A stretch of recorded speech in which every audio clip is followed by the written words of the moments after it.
Bonsoir Stéphane, Bonsoir Pierre-Antoine. bienvenue sur Regard Libre. Ce soir, on va parler d'Éric Zemmour. On n'en parle pas souvent, mais c'est vrai que là, Mhm. ces temps-ci, une sorte de tension qui monte pour dire qu'il se présenterait aux prochaines élections présidentielles, donc plutôt à droite. Et donc, ça commence voilà, un peu à parler aux Républicains, au Rassemblement national. J'ai vu que il allait peut-être y avoir Robert Ménard a arrangé une discussion entre lui et Marine Le Pen. Je pense qu'au niveau des Républicains, ils sont plutôt, plutôt contre. Donc voilà, donc là c'est un article de Huffington Post qui dit pas candidat, il embarrasse déjà les Républicains. Donc pour empêcher Eric Zemmour d'avoir ses 500 signatures et de euh, se présenter aux élections présidentielles. Donc, je ne sais pas si tu as un avis sur Eric Zemmour. C'est vrai qu'on n'en parle pas souvent, alors que je pense que notre audience, peut-être c'est un sujet qui l'intéresse. Donc, parlons-en. On parle pas souvent de Zemmour, c'est vrai. On pourrait, hein. On pourrait. On a parlé il n'y a pas si longtemps quand j'ai repris les chiffres qu'il avait annoncés sur la dangerosité du Covid, mais c'est vrai que sinon on parle pas très souvent de Zemmour. C'est vrai, Je. juste, ouais, pardon, juste, ouais, parce que tu parles de ces chiffres. Ouais, c'est justement, c'est un des rares qui, bon, trop peu s'opposait aux toutes les mesures de confinement et toutes les mesures liberticides. C'est vrai que quand tu l'écoutais de temps en temps, il disait clairement sa position que c'était contre ces mesures. Mais bon, voilà, c'était assez anecdotique. Il ne l'a jamais vraiment Oui, tout en répété, restant tout en restant voilà, un un peu en peu, retrait un peu sur le sujet. timoré. Un peu Un peu timoré sur le timoré, oui. sujet. Pardon, Oui, alors oui, oui. vas-y, je te... Oui, je t'en prie, je t'en prie. Non, pourquoi on n'en parle pas ou pourquoi moi j'en parle pas? Parce que je pense que c'est clairement pas un libéral du tout. C'est quelqu'un qui a des qualités. Il n'est pas là par hasard. Il a de la culture, il a des valeurs, des certaines valeurs. Il dit pas toujours des conneries, très clairement. Mais économiquement, c'est une bille.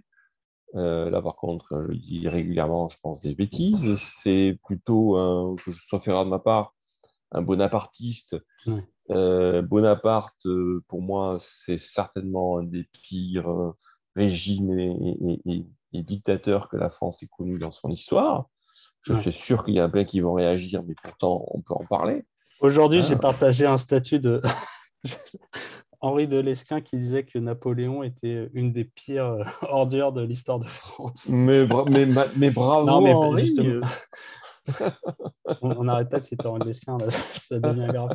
Non, mais justement que Napoléon avait fait plein de guerres, fait tuer plein de Ah Français pour des oui, guerres un peu, enfin, on va mais c'est dire un pire peu que inutiles, ça. mais des guerres inutiles, avait institué. En On, fait, on lui doit, il on lui avait doit les codes.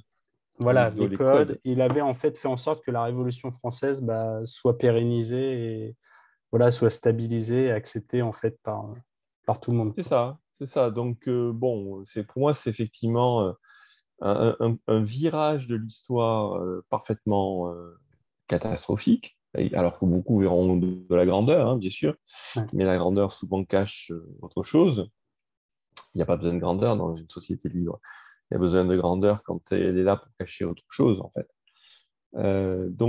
Bon, donc ça, c'est pas tellement ces deux points, hein, l'économie et ce bonapartisme, ne sont pas à son crédit, à mon avis.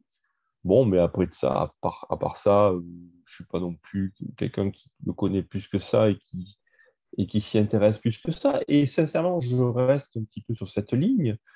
Et, et ce que je trouve plus intéressant de discuter ce soir avec toi concernant Zemmour, de mon point de vue en tout cas, c'est pas tellement Zemmour, c'est le fait qu'il y ait un trou dans lequel quelqu'un comme Zemmour se lance, si je puis Ouais. dire. Hein, il y a deux phénomènes. Il y a le phénomène que ce monsieur ait pu avoir au cours des mois et quelques années qu'il a fait de la télé, une audience et donc un écho, et que donc quelque part, il occupe un espace qu'il y avait besoin d'occuper, hein, et qui fait écho à des gens bon, qui sont clairement a priori pas des gens de gauche, même si ce sont plutôt des gens étatistes, donc pas des libéraux. Euh, Les Et socialistes de droite, on va dire. tout à fait des socialistes de droite, en effet. Euh, mais encore une fois, c'est le côté la nature a horreur du vide. Il y a quelqu'un comme lui qui s'engouffre par défaut du fait que personne d'autre n'occupe Ouais. cet espace-là. Et le titre de l'article que tu as montré, de ce point de vue-là, moi, m'intéresse, parce que c'est pas tellement Zemmour que je trouve intéressant, c'est le fait que les autres que Zemmour ne vont pas sur un terrain, Oui. Je le ou en tout cas repartage laissent juste. un Ouais. Il espace. embarrasse les Voilà, républicains. Voilà. voilà. La question que j'ai envie de poser, c'est pas tellement Zemmour, on pourra en parler, hein, mais c'est pas tellement Zemmour, c'est pourquoi Zemmour embarrasse-t-il les républicains? Que sont-ils devenus ces fameux républicains? Non pas que je sois favorable, toi, hein, je reste libertarien, mais dans le positionnement supposé des valeurs de civilisation, de liberté, d'économie, de Oui, conservatisme, c'est vrai qu'on voilà. on aurait tendance plutôt à se considérer de droite, mais c'est vrai que quand Oh on... ben, moi, je le dis d'une manière ouverte, hein. Pardon, je te coupais, moi, je le dis d'une manière Ouais. ouverte. Je suis libertarien et je pense que sur le marché français, je dois être des libertariens les plus durs qui soient. Bon, peut-être plus durs que moi. Mais pour autant, non, mais c'est vrai. Enfin, Ouais. euh, Non, mais je pour dis dans autant, le paysage actuel de la droite, enfin la droite officielle, on oui, va dire. oui, oui, mais je pense pour autant être un anard de droite, Ouais. c'est-à-dire anarchiste, clairement, mais avec des logiques économiques, des valeurs, propriété privée, etc., qui sont celles qui, moi en tout cas, quand j'ai grandi, on m'expliquait qui étaient plus caractéristiques de la droite que de la gauche. La Ouais. propriété privée, c'est plus un concept de droite, que je sache, certainement pas un concept de gauche. Non, on va être resté simple. Donc les républicains, qui malheureusement ont bien dégénéré, décliné, sont censés porter des choses qui parlent, font écho à ce genre de choses. Hein, moi, je me dis, les républicains, s'ils sont tant soit peu ceux qu'ils disent être, c'est ça la vraie question, que disent-ils sur des questions de liberté? Que disent-ils sur des questions de propriété privée? Que disent-ils sur des questions d'entrepreneuriat? Ne serait-ce que ces trois choses, hein, tu vois. Que disent-ils sur la décentralisation du pouvoir? Que disent-ils sur la baisse alors, de la charge publique et bien sûr du poids de l'État? Tout ça, tout cela, ce sont des thèmes dont moi j'ai appris que c'était plutôt des thèmes de droite, de manière Ouais. très simple. Et donc, Est-ce je que, pense est-ce que que je peux t'interrompre 2 secondes juste pour je t'en illustrer prie, ton propos? C'est je t'en que prie. c'était hier soir, je lisais un article de Valeurs Actuelles sur Michel Barnier qui est également voilà, qui va se candidater, pardon, se présenter aux primaires de la droite. Et en fait, je pense que la tête de chapitre, enfin l'introduction de son article, c'est lui qui a écrit cet article pour Valeurs Actuelles, résume en fait la droite, c'est donc retrouver l'honneur du travail. Donc l'ancien commissaire souhaite que les Français retrouvent l'honneur du travail par une profonde transformation de l'assurance chômage et la suppression des allocations après 2 refus d'offres d'emploi. Donc Ah oui, c'est tout ça le qui est résumé censé de sa représenter la pensée droite?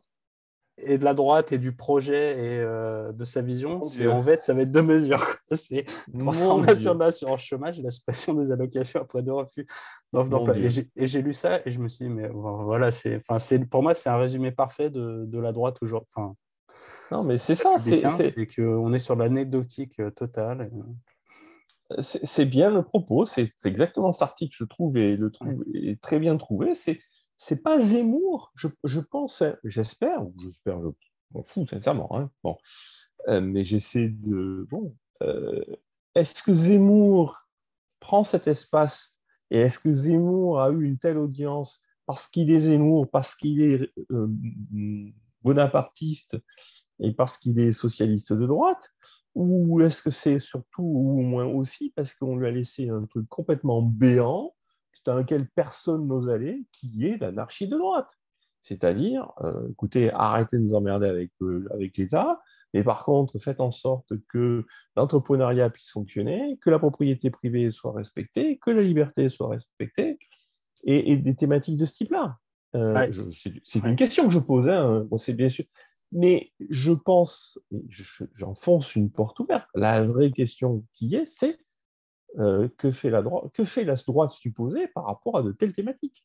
Bah, moi, de ce que je vois de la droite, donc je suis les pages de Valérie Pécresse, de Laurent Wauquiez, de Xavier Bertrand. En gros, la droite, si je devais résumer la droite, pour moi, c'est en gros, c'est pareil que les socialistes, sauf que en gros, les musulmans, c'est pas bien, quoi.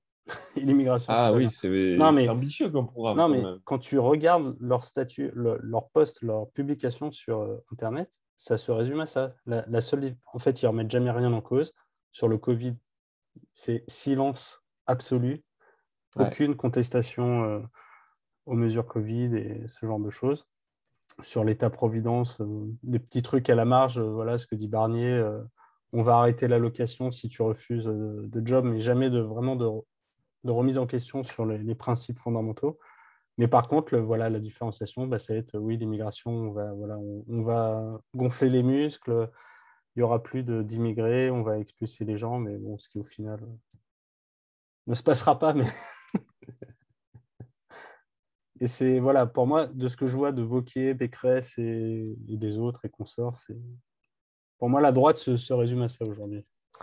Alors, oui, oui, c'est clairement ce qu'on constate, hein, mais alors, je suis pas là, je suis pas du tout là pour dire il faut qu'on fasse une formation, parce que je pense qu'il y en a certains qui pensent ça, et il y en a qui croient que c'est la bonne réponse, y compris chez les libéraux démocrates, qui font la même analyse que moi et qui voient le boulevard et qui se disent il faut qu'on aille dans le boulevard. Non, non, non, c'est pas exactement mon propos. Mon propos est plutôt de dire il y a clairement un trou. Je pense qu'il y a énormément de gens qui ne trouvent pas, bien sûr, de réponse dans le spectre politique aux thématiques que j'ai évoquées. Zemmour est certainement opportuniste. Alors, soit c'est un opportuniste, soit c'est quelque part un mec malin qui essaie de faire le lièvre, hein, et qui essaie de se positionner sur le terrain pour voir s'il y en a certains qui vont le suivre. Bon, Ouais. j'en sais rien, mais je pense que les deux scénarios sont envisageables. Bon, on verra. Mais je pense qu'il a identifié un espace. C'est pas exactement la même analyse que la mienne, mais il voit quand même un espace. Très bien. Non, moi, c'est pas ça exactement. L'étape d'après, pour moi, c'est pas forcément celle-là. C'est plutôt de dire euh, si la droite en est arrivée à ce point-là, on a déjà parlé de ça souvent, toi et Ouais. moi, c'est bien sûr la démocratie, quelque part, hein, qui l'a tiré par là, le clientélisme qui l'a tiré par là, le légalisme, parce que quelque Ouais. part dans tes mots et dans les gens que tu évoques, il y a malheureusement du légalisme, ce qui est fondamentalement la même chose. Les démocrates n'osent pas se mettre en opposition, hein, c'est ça, et Il y avait notamment. ce que j'ai entendu récemment dans un podcast américain où en gros il disait que la droite était là pour entériner les mesures de la gauche. En gros, la C'est très gauche vrai. part dans des délires, donc là ce qu'on voit en ce Ouais, moment, PMA, ouais, GPA, théorie du genre, ouais. les lois Covid, et en fait la droite est là pour dire bon, stop, on fait une pause, on Ouais, calme, ouais, on ouais. entérine On a tout un peu ça, déliré, ça on a un peu suffit, déliré, on se calme, voilà, et après bon, et puis après comme on ça, tout le monde repart. accepte. Un peu comme C'est Napoléon, en ça, fait. Au final, c'est Napoléon ça, bah, a fait que les gens ont accepté c'est tous les vrai. changements de la Révolution. Et après, bah, on redémarre, mais voilà, il faut une petite pause. C'est une très, très juste analyse. Je pense que c'est très vrai. Il faut une petite pause dans les délires de la gauche. Je Et... pense que c'est très vrai et ça entérine bien ce qu'on se dit là. Donc, je suis pas en train de dire qu'il y a une opportunité politique à prendre, à se glisser derrière ou à côté de Zemmour. C'est pas ça que je dis. Je dis qu'effectivement, c'est un témoin de la Oui, c'est un glissade, du symptôme, hein, oui. glissement. Voilà, Ouais. c'est ça. Euh, et qu'au contraire, on s'en sortira pas comme ça. On ne peut s'en sortir que si on prend un autre chemin. Cet espace béant, il faut l'occuper, mais il faut l'occuper autrement. Ouais. Parce que clairement, c'est pas les forces politiques qui iront. C'est pas naturel. La démocratie ne tirera pas. Elles n'oseront pas. Donc, c'est juste pour dire, pour moi, c'est un témoin, s'il y en avait besoin encore plus, du décalage entre populistes, si je puis dire, tu vois. Et donc, la réponse, c'est pas ça, là. La réponse, c'est bien sûr la sécession, le soulèvement, alors pacifique, mais tout ce qui relève du soulèvement, mais au moins au sens intellectuel, hein. Je ne suis pas du tout pour faire une révolution, mais tout ce qui relève d'un soulèvement, de dire non, l'homme Oui, d'arrêter de révolté. Arrêtez, collaborer. stop. Ouais. Voilà, stop. Parce qu'il n'y a pas d'autre solution. Ouais, mais ouais, bon, on en a déjà discuté, mais c'est vrai que ce message de sécession est difficilement audible, tant à droite qu'à gauche. Le premier pas de la sécession, tu vois, même sans aller jusqu'à la sécession, le premier pas, le truc de base, c'est Montfermeil. C'est dire non, stop. Ouais. Stop. Bon, bah, continuons de dire stop et peut-être qu'à un moment, nous serons assez nombreux. Je pense que Peut-être que nous le pourrons point, moi, retourner tu la vois, ce que vapeur. j'ai. Si Zemmour, toi, si Zemmour, j'aimerais qu'il dise quelque part, c'est je fais ce qui part, c'est pour une opportunité, c'est pour montrer un chemin ou c'est pour donner avoir l'envie de dire non? Oui, c'est vrai qu'on pourrait ouais, l'imaginer comme moyen de dire non à beaucoup de choses. Eh oui. Moi, voilà, moi, j'aimerais voir plutôt ce scénario-là. Peut-être qu'il y en aura d'autres, hein, mais j'aimerais plutôt voir ce scénario-là. Ok, bon, bah, très bien. Merci Stéphane. Je t'en prie.